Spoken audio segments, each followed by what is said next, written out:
1 Reis capítulo 3, a partir do versículo 16, diz assim: Então vieram duas prostitutas ao rei e se puseram perante ele.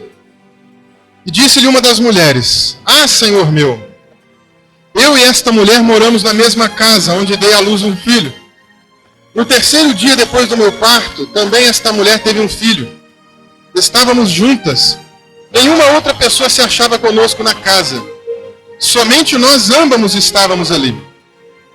De noite morreu o filho desta mulher, porquanto se deitara sobre ele. Levantou-se à meia-noite, enquanto dormia tua serva, tirou meu filho do meu lado e o deitou nos seus braços, e a seu filho morto deitou nos meus. Levantando-me de madrugada para dar de mamar a meu filho, eis que estava morto, mas reparando nele pela manhã, eis que não era o filho que eu dera à luz. Então disse a outra mulher: Não, mas o vivo é o meu filho, o teu é o morto. Porém esta disse: Não, o morto é o teu filho e o meu é o vivo. E assim falaram perante o rei. Então disse o rei: Esta diz: Este que vive é meu filho e teu filho é o morto. E esta outra diz: Não, o morto é teu filho e o meu filho é o vivo. Disse mais o rei: Trazei-me uma espada. E trouxeram uma espada diante do rei. E disse o rei: Dividi em duas partes o menino vivo e dai metade a uma e metade a outra. Então a mulher, cujo filho era o vivo, falou ao rei, porque o amor materno se aguçou por seu filho. E disse: Ah, senhor meu, dai-lhe o menino vivo, e por modo nenhum o mateis. Porém a outra dizia: Nem meu nem teu, seja dividido. Então respondeu o rei: Dai à primeira o menino vivo, não o mateis, porque esta é sua mãe. E todo Israel ouviu a sentença que o rei havia proferido. E todos tiveram profundo respeito ao rei, porque viram que havia nele sabedoria de Deus, para fazer justiça. Meus irmãos, eu quero falar nessa noite sobre 3 verdades a respeito dos problemas. Esse texto que nós acabamos de fazer a leitura, apesar de não ser um texto pregado, talvez também não tanto ensinado nas igrejas de um modo geral, é um texto muito famoso. Provavelmente você já viu alguém representando esse texto no meio de alguma peça de teatro, ou já viu em algum programa de televisão. Portanto, essa passagem em si, ela, de certa maneira, é conhecida pelo povo de Deus. E eu gostaria nessa noite de destrinchar essa passagem e mostrar para vocês 3 verdades a respeito dos problemas que nós podemos pegar, extrair exatamente desse texto que foi lido. E sem perda de tempo, eu gostaria de já dizer para você qual é o primeiro problema, a primeira verdade sobre os problemas que nós podemos retirar aqui dessa passagem. A primeira verdade é que todas as classes de pessoas passam por problemas.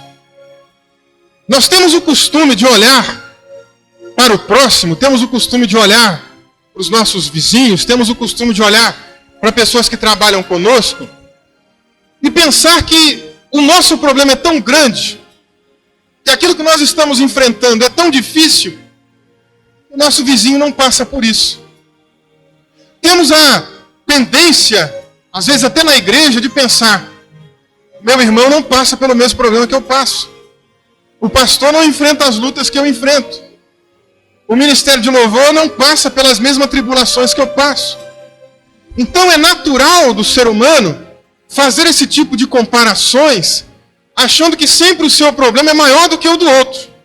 É algo natural, inerente do próprio ser humano, ter esse tipo de pensamento. Mas se você observar comigo esse texto, nós conseguimos enxergar que problema todo tipo de pessoa tem. Todo tipo de classe de pessoas. Nós estamos falando aqui de pessoas extremamente pobres, paupérrimas.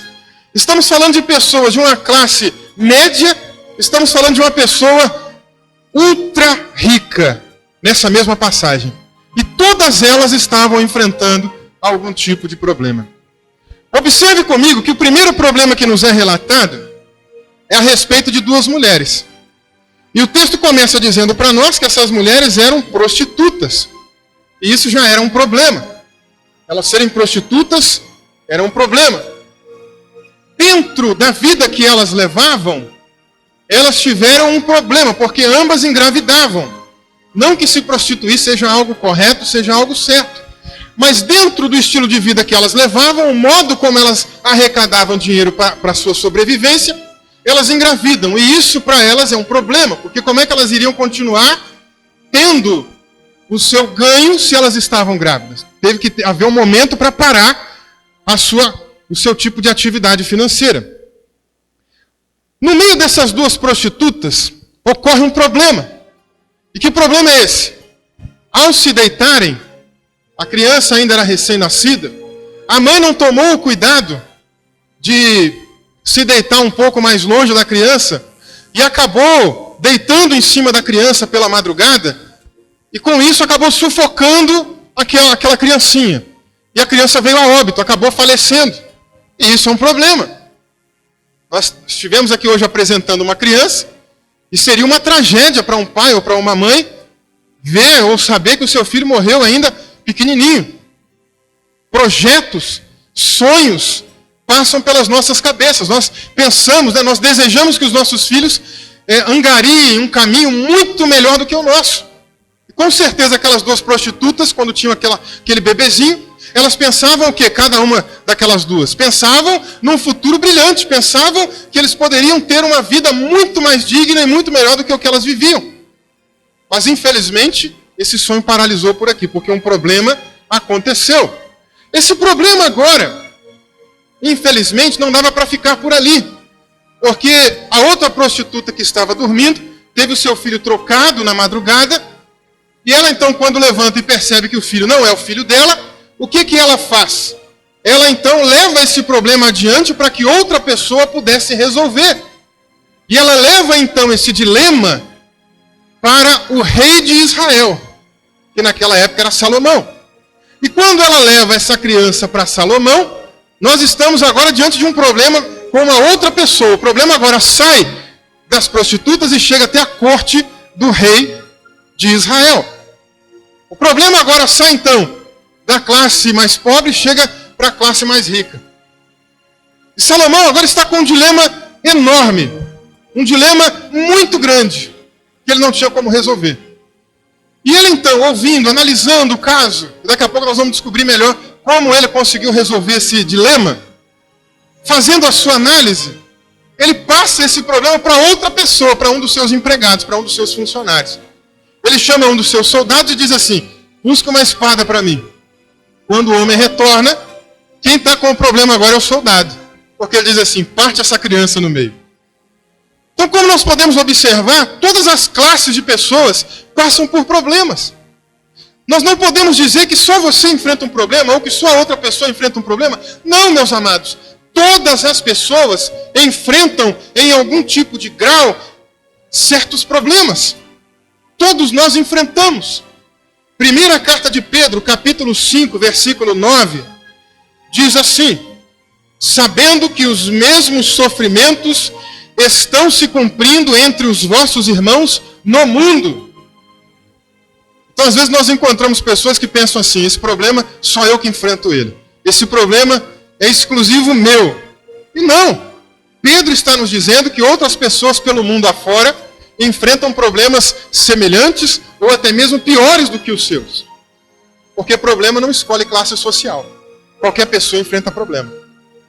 Isso me faz lembrar de uma ilustração em que certo homem estava lavrando a terra, insatisfeito com o seu trabalho, ele achava que o seu trabalho era um problema, e ele, debaixo daquele sol escaldante, lavrando a terra, passando a enxada, tirando aquele mato, debaixo daquele sol fervoroso, pensando que isso aí era um problema sério, ele olha para o meio da estrada e passa um ônibus, desses ônibus mais novos, bonitos, com ar-condicionado.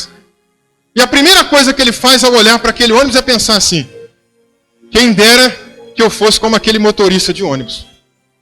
Porque aquele homem, com certeza, não tem os mesmos problemas que eu tenho.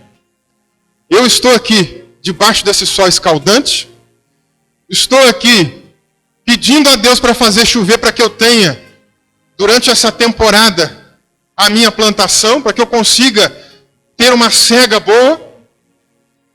E aquele homem está ali tranquilo, dentro de um ônibus, conhecendo pessoas novas, num ônibus com ar-condicionado, o clima fresquinho. Com certeza a vida dele é melhor. Enquanto aquele homem estava dentro do ônibus, fazendo o seu trabalho, dirigindo aquele veículo, passa então uma BMW cortando o ônibus.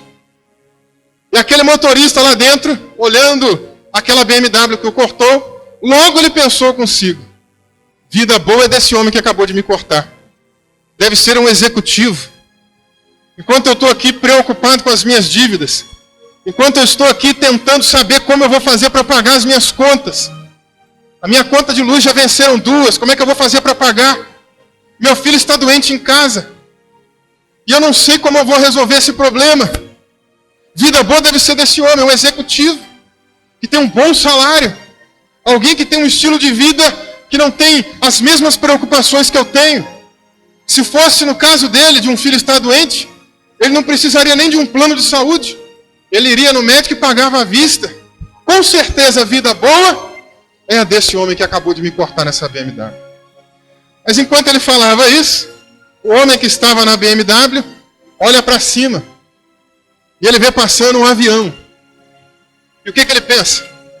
Vida boa deve ser do piloto daquele avião.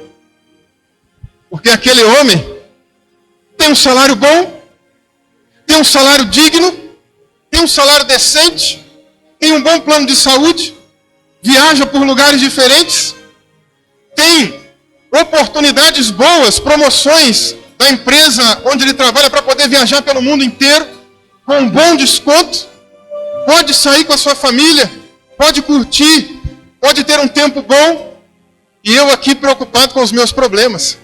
Já estou atrasado para a minha reunião, já deveria estar lá meia hora atrás, mas acabei me atrasando de muito cansaço, porque fui dormir de madrugada, respondendo e-mails e terminando de fechar o meu relatório. E agora eu tenho que chegar lá e tenho uma reunião até praticamente a hora do almoço. Depois eu saio para almoçar e é a conta de eu comer e voltar para o escritório porque eu tenho outras reuniões para poder resolver problemas da empresa. E eu já não estou aguentando mais esse estresse, já não estou mais aguentando essa pressão. Vida boa com certeza daquele piloto de avião. Enquanto ele pensava isso, o piloto de avião lá em cima, sobrevoando aquela área onde estava aquele lavrador cultivando a sua terra. Lá de cima ele consegue ver uma pontinha lá embaixo. E ele vê um lavrador pequenininho, fazendo o seu trabalho. E lá de cima, aquele piloto pensa o seguinte: vida boa é daquele lavrador.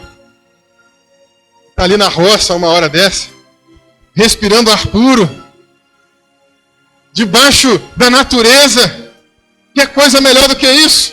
Não tem preocupações, não tem nenhum tipo de problema, não tem nada que ele passe.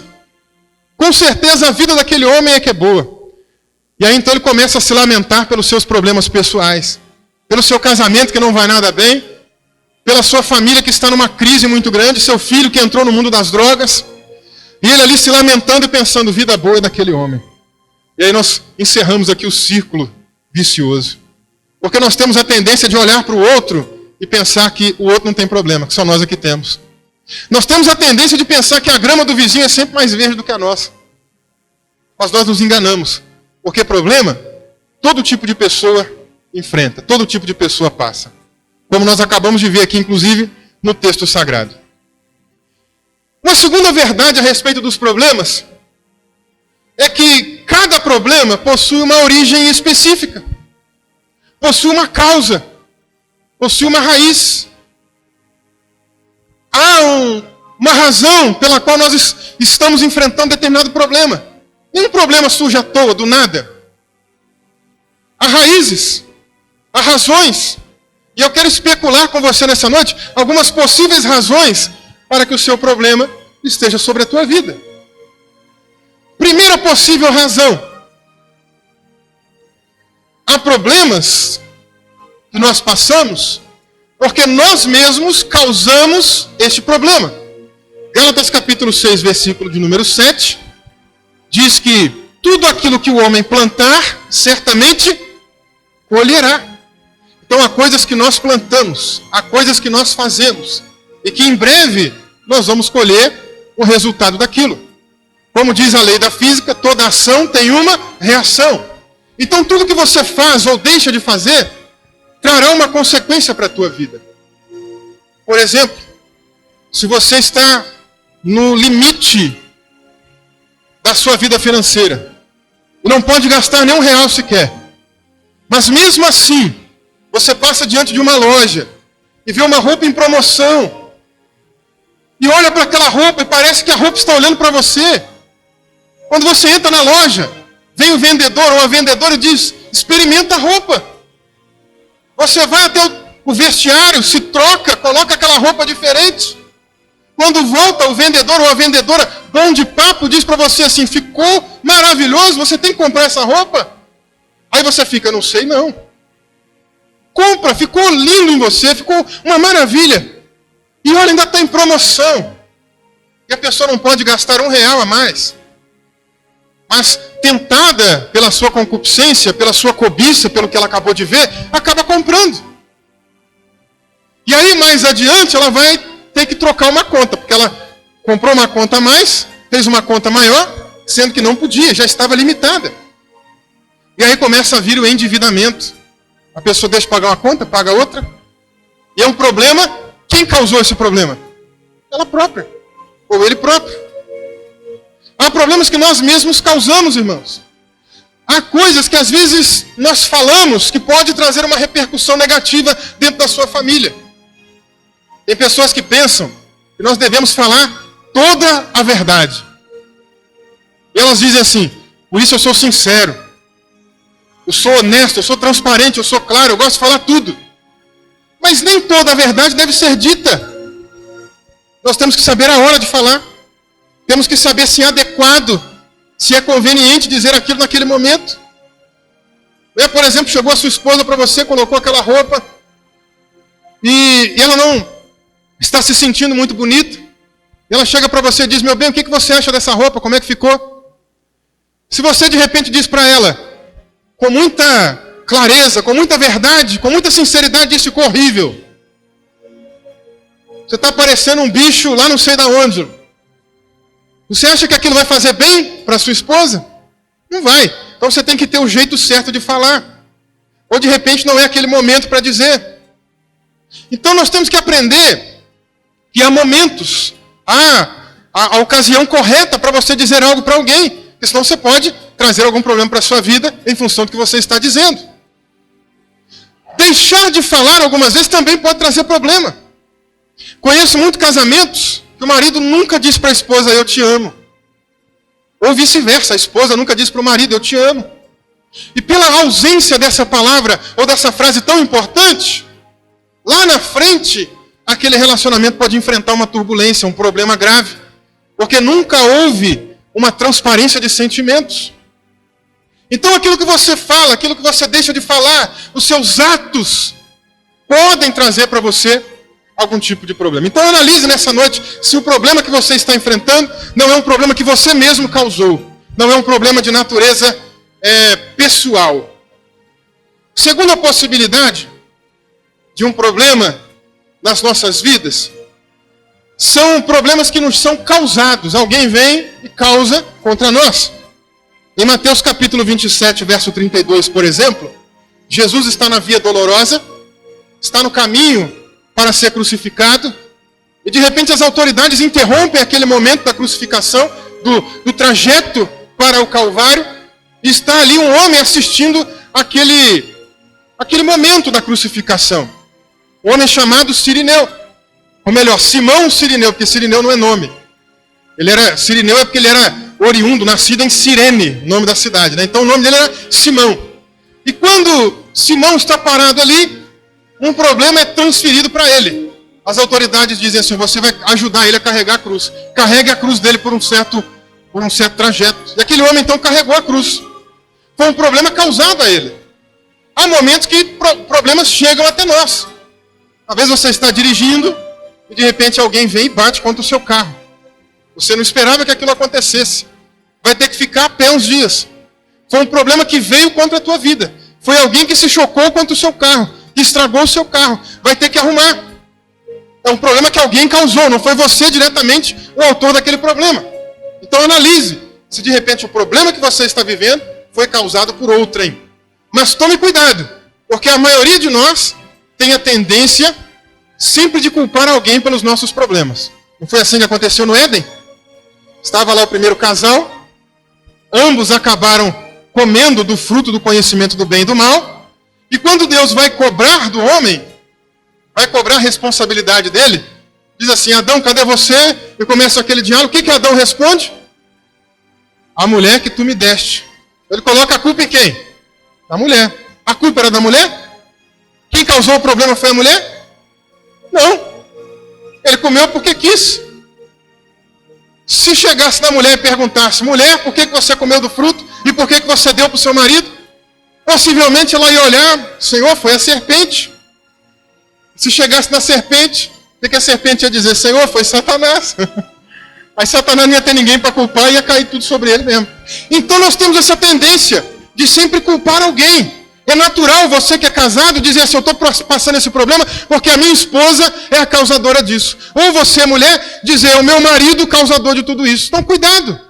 Analise mesmo se realmente o problema que você está enfrentando é algo que você cometeu ou é algo que outro trouxe para dentro da sua vida. Terceira possibilidade. Há problemas que fazem parte das nossas próprias responsabilidades. Em Lucas capítulo 12, versículo 48, Jesus diz que àquele que mais é dado, mais é cobrado. Então tem coisas que fazem parte da nossa responsabilidade. Nós queremos crescer. Nós queremos um cargo melhor na igreja. Nós queremos um cargo melhor dentro do departamento onde nós trabalhamos. Nós queremos ser promovidos. Aí quando vem a promoção, quando vem o cargo melhor, vem junto a responsabilidade. Mas às vezes as pessoas querem a melhora, querem a promoção, mas não querem a responsabilidade que vem junto. Porque vem cobrança, porque vem mais pressão. E consequentemente virão mais problemas dentro da sua responsabilidade. Eu não escolhi ser pastor, um dia Deus me chamou. E agora eu tenho que lidar com um monte de problema, de um monte de gente diferente. Às vezes vem pessoas contando para mim problemas de enfermidade. Às vezes vem pessoas pedindo algum conselho matrimonial, algum casamento que está enfrentando algum problema. Às vezes vem alguém pedir um conselho sobre como lidar com seu filho. Às vezes vem alguém pedir algum conselho sobre trabalho, sobre emprego. Já veio jovens me pedirem conselhos sobre questões de estudo, sobre faculdade. Então são problemas diversos, mas que fazem parte da minha responsabilidade. Talvez você foi promovido no emprego, e agora porque você foi promovido, o teu chefe fica mais no teu pé, fica mais ali em cima de você, fica te pressionando, cobrando resultado. Não adianta reclamar, porque você cresceu e os problemas crescem junto com a sua responsabilidade. Aquele que mais é dado, mais é cobrado. Quarta possibilidade. Há problemas que são emocionais. No livro de Ruth, nós temos um caso bem interessante. A sogra de Ruth, chamada Noemi, ela passa por vários problemas. Ela perde seu marido, perde os seus filhos, fica praticamente sozinha, apenas as suas noras estavam com ela, e ela começa a passar uma turbulência emocional, porque não é fácil. Às vezes a gente lê a Bíblia, fala de pessoas que perderam um ente querido, como se estivesse perdendo um pedaço de pão. Mas se coloque no lugar dessa mulher, perdeu o marido, perdeu os filhos, ficou praticamente sozinha, estava morando numa terra estrangeira, não tinha muitas amizades ali. E a Bíblia diz que ela chegou ao ponto de dizer: eu não quero mais ser chamada de Noemi. A partir de hoje eu quero que vocês me chamem de Mara, porque Mara significa amarga. Essa mulher então ficou amargurada. Ela estava passando por um momento de depressão, um momento depressivo, um momento triste dentro da sua vida emocional.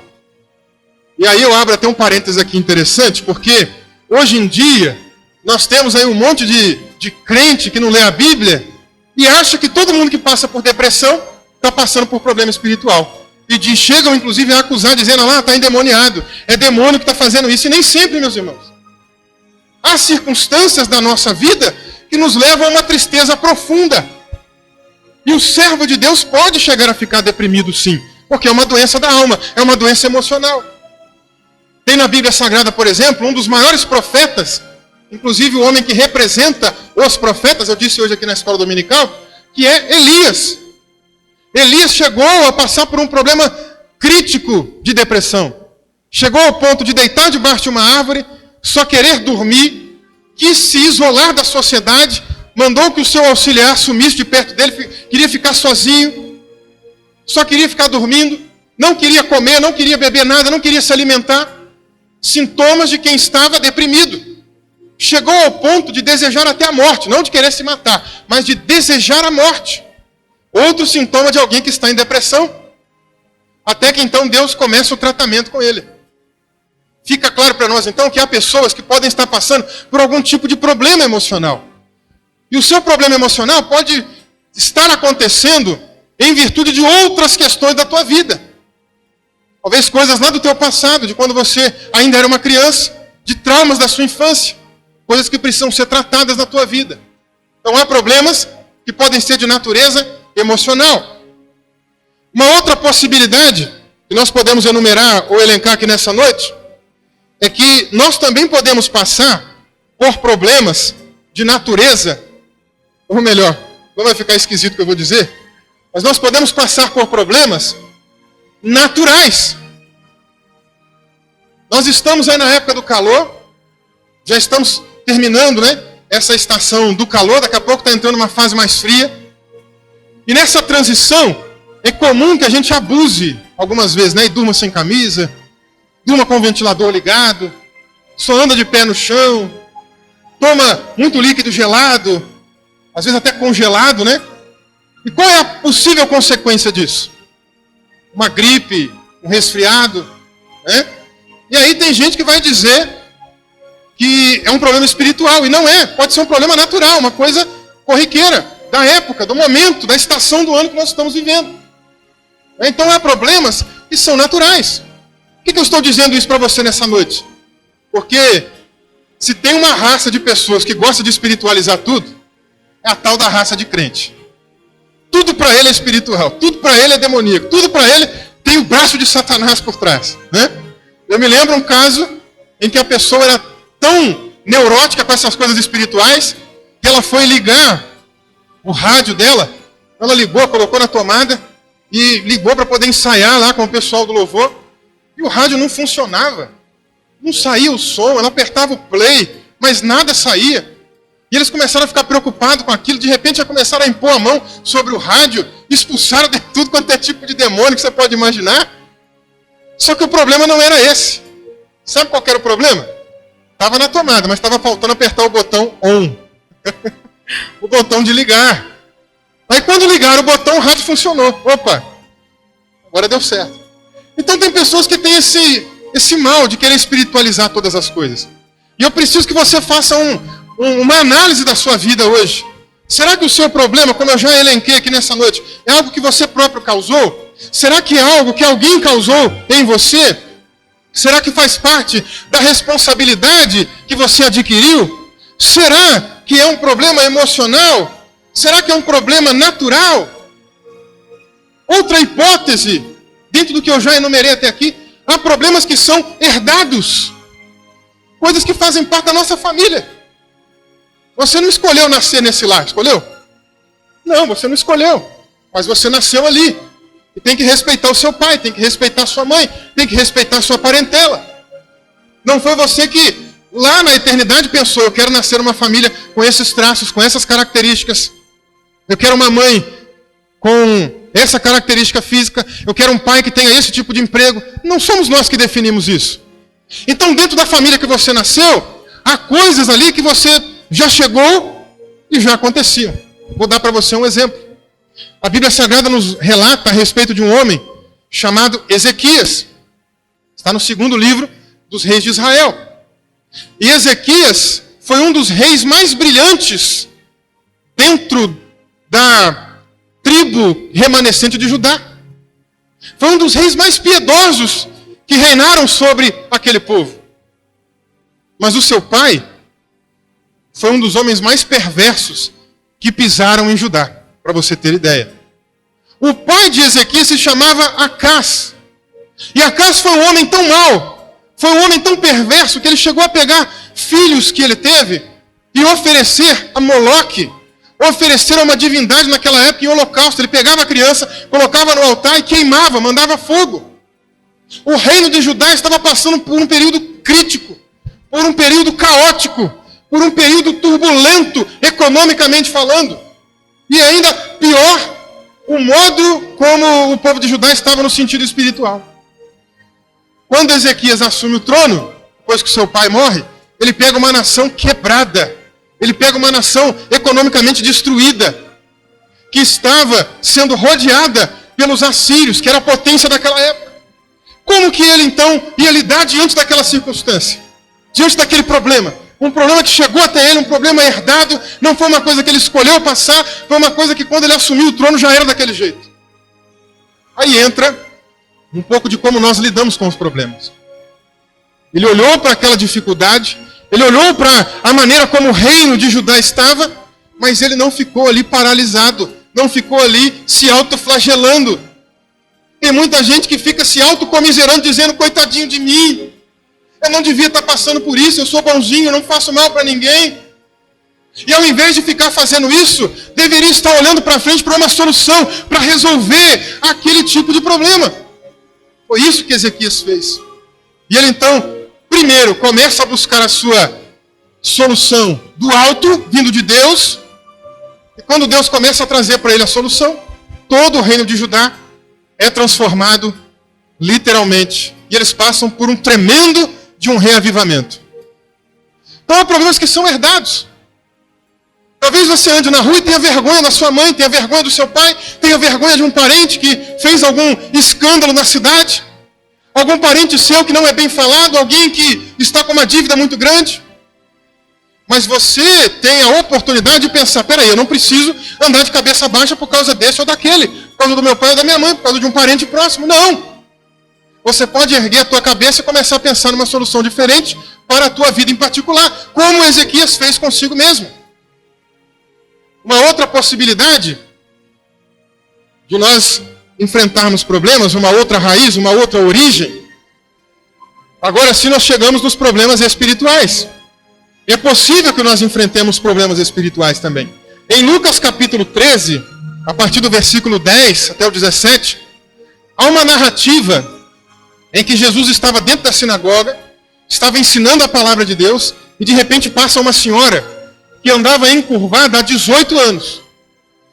Por um longo período daquela senhora, ela andava com o corpo mais ou menos assim, não conseguia olhar para cima, que tinha algum tipo aparente de problema de coluna. Então, não sei se ela procurou os médicos, não sei como ela estava lidando com aquele problema, não sei como a sua família enxergava aquilo, não sei como ela própria enxergava aquilo. Talvez ela pensasse que fosse mesmo um problema de coluna. Mas quando Jesus olha para aquela mulher, o texto sagrado diz que Jesus, ali naquele discernimento, percebe que não se tratava de um problema físico, de um problema ósseo, de um problema na sua coluna, e sim de um problema espiritual. Ela estava sendo atormentada por um espírito maligno. E ele então chama aquela mulher para próximo de si, expulsa o demônio, e a mulher começa a andar normal novamente. Então comece a fazer uma análise da tua vida. Em que tipo de problema, em que tipo de natureza, em que tipo de origem se enquadra o problema que você está vivendo? Vai eliminando tudo, né? Até chegar no espiritual. Agora, dentro do problema espiritual, nós temos aqui uma outra classificação importante. Porque normalmente as pessoas pensam, problema espiritual é só o inimigo que trabalha, é só o diabo que faz. Não. Em João capítulo 4 diz que Deus é o quê? Material? Diz que Deus é físico? Não. Diz que Deus é espírito. E como ele é espírito, importa que aqueles que o adorem em espírito e em verdade. Então Deus é um ser espiritual. E Deus sendo um ser espiritual, às vezes, ele nos conduz a problemas também. E nós temos que pedir a direção de Deus para saber que tipo de problema é esse que eu estou enfrentando. É um problema espiritual de baixo ou é um problema espiritual de cima? É um problema espiritual que vem do capiroto ou é um problema espiritual que vem de Deus? Em Êxodo, capítulo de número 13, versos 17 e 18, nós temos ali um relato da providência divina, onde o povo tinha acabado de sair, o povo de Israel tinha acabado de sair do Egito, eles estão chegando perto do Mar Vermelho e acontece algo intrigante. Se eles voltassem pelo caminho que eles vieram, eles iriam encontrar com quem? Com os soldados egípcios. Se eles subissem, eles iriam se encontrar com outro povo. Se eles descessem, eles iriam encontrar com outro povo. Então o caminho que eles tinham para ir era para frente. E para frente, o que estava ali? O Mar Vermelho. E Deus então fala para Moisés: Moisés, que eles não subam, que eles não desçam e que eles nem retrocedam. E sabe por que Deus fez isso? Sabe por que aqui tem um mistério da providência divina? Há um cuidado de Deus com aquele povo, dizendo o seguinte: se eles forem para o norte ou para o sul, eles vão enfrentar guerra. E esse povo não está preparado para enfrentar a guerra.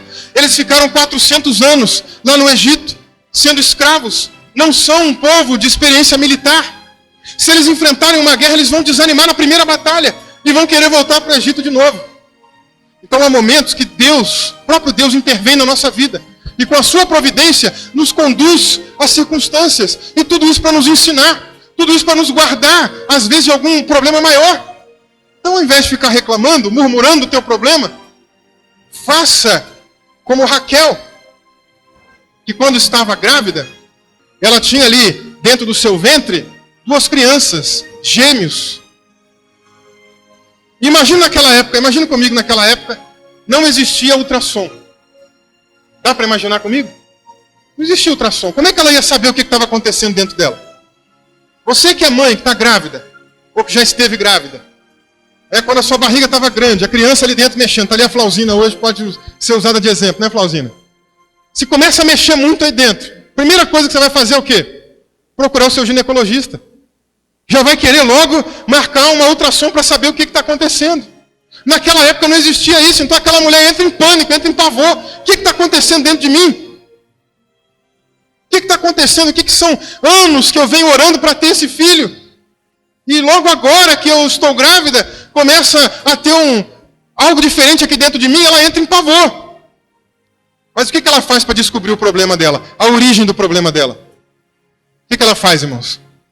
Vai para o joelho. Quando ela vai para o joelho, ela pergunta: Senhor, o que está acontecendo dentro de mim? E Deus traz a resposta para ela.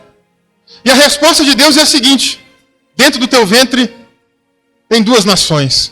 Tem 2 povos aí dentro. E o povo mais novo vai ser o povo que vai se destacar. E a descendência do mais velho vai servir à descendência do povo mais novo. Então não se preocupa não, porque tem 2 crianças aí dentro brigando entre si. Tem alguma coisa que ainda não está clara para você? Tem alguma coisa que você ainda não conseguiu ter o discernimento, o entendimento do porquê está acontecendo? Eu elenquei aqui algumas possíveis causas, mas se você ainda não conseguiu detectar, ainda não conseguiu ter aí a resposta para você, dobre o teu joelho e comece a pedir a direção do Senhor, porque Ele pode trazer a resposta para você. Então nós precisamos entender que cada problema possui uma origem específica. Aquelas mulheres, aquelas prostitutas, trouxeram um problema para si mesmas. A origem daquele problema estava onde? Estava na troca de crianças. Era uma coisa que não dava para ser resolvida entre elas. Elas levaram para uma autoridade. E aqui a gente chega então na terceira verdade sobre os problemas. E a terceira verdade a respeito dos problemas é que nenhum problema é insolúvel. Nenhum problema é sem solução. Todo problema pode ser resolvido à luz de Cristo Jesus. Veja comigo. O que acontece então aqui em 1 Reis capítulo 3? Aquelas mulheres levam o problema delas diante do rei. O rei então, na sua primeira atitude, a primeira coisa que ele faz não é tentar resolver, não é tentar dar uma resposta. E ele então age com frieza, Nós precisamos ter frieza diante de alguns problemas que nós enfrentamos muitas vezes. Provérbios capítulo 24, versículo 10, diz assim: se te mostrares frouxo no dia da angústia, a tua força será pequena. Nós precisamos muitas vezes ter frieza, ter calma, paciência. Ao invés de ser estourado, ao invés de entrar em pânico, ao invés de já começar a dar gritos, ao invés de já começar a entrar em desespero. Há uma mulher na Bíblia, e a história dela é muito interessante. É a Sunamita. A Bíblia diz que o profeta Eliseu sempre passava perto da casa dessa mulher. E um belo dia, aquela mulher, junto com seu marido, observando aquele profeta que sempre passava por ali, ela disse assim: olha, aquele ali é um servo de Deus, é um homem de Deus. O que você acha de nós construirmos um quartinho para ele repousar toda vez que ele vier nas suas viagens do ministério profético? O que você acha de a gente construir aqui um lugarzinho?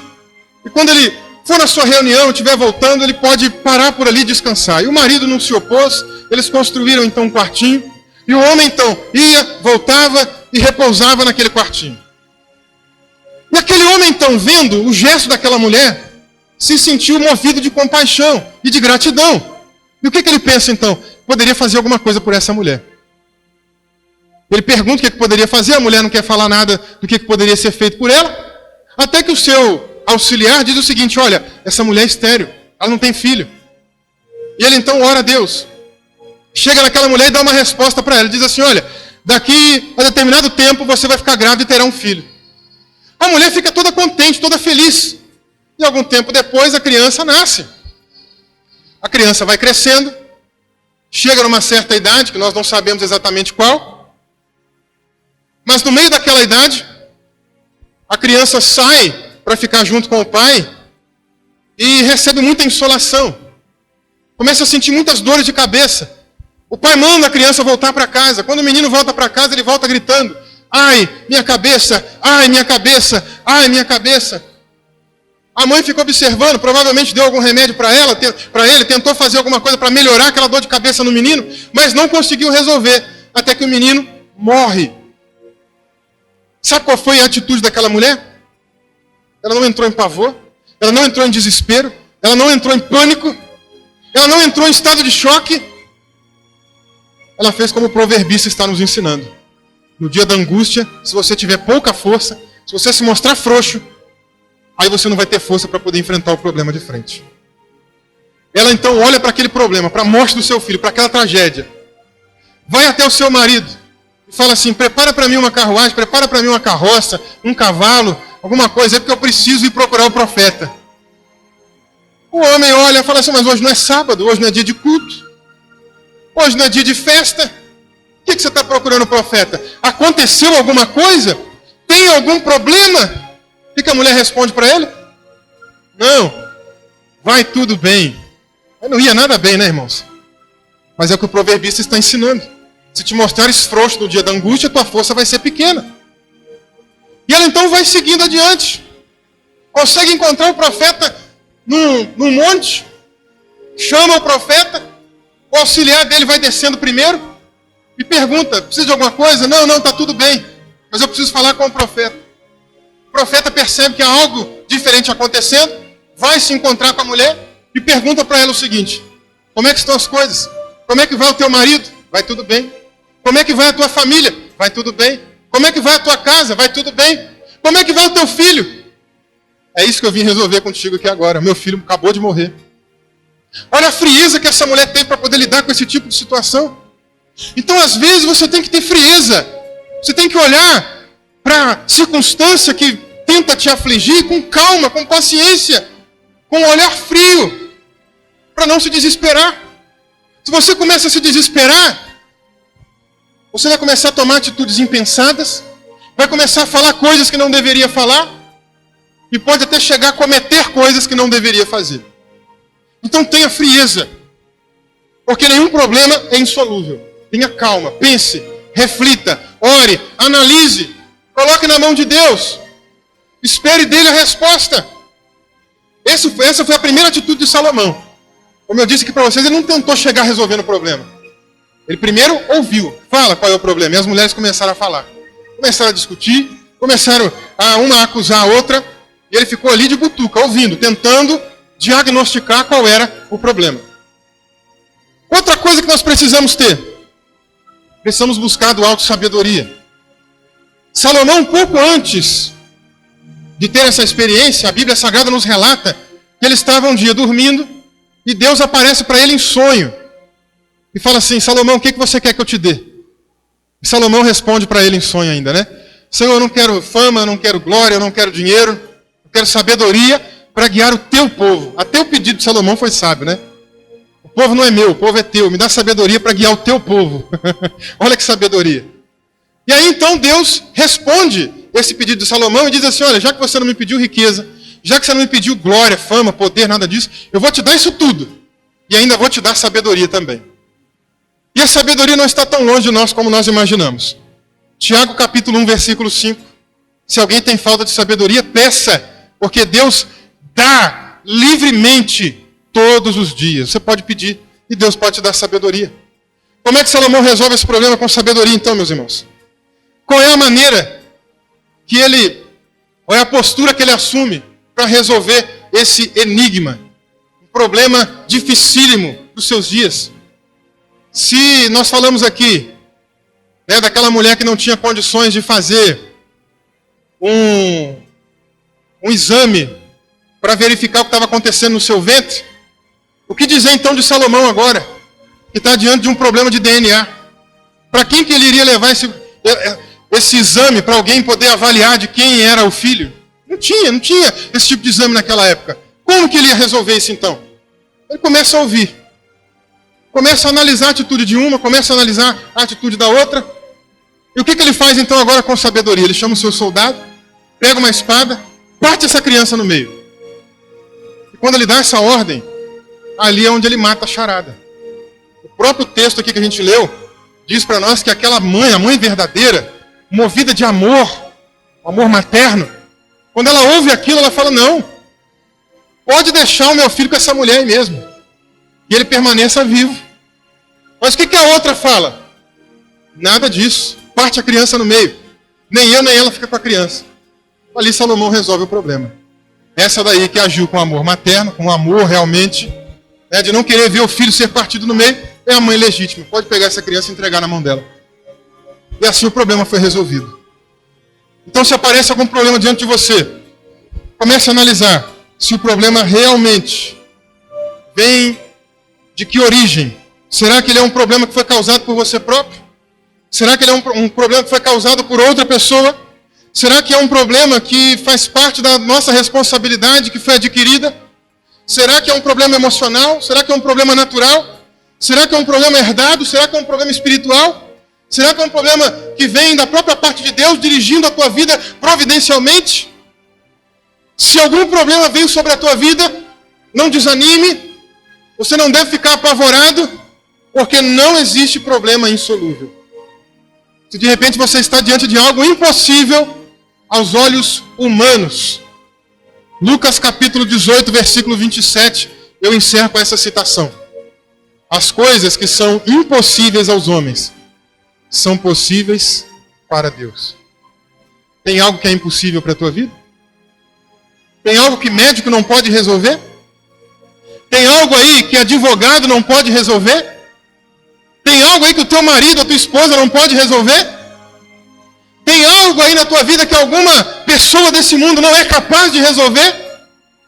Existe alguém lá em cima que pode resolver. Porque aquilo que é impossível para os homens é possível para Deus. Quero convidar você a se colocar de pé em nome de Jesus.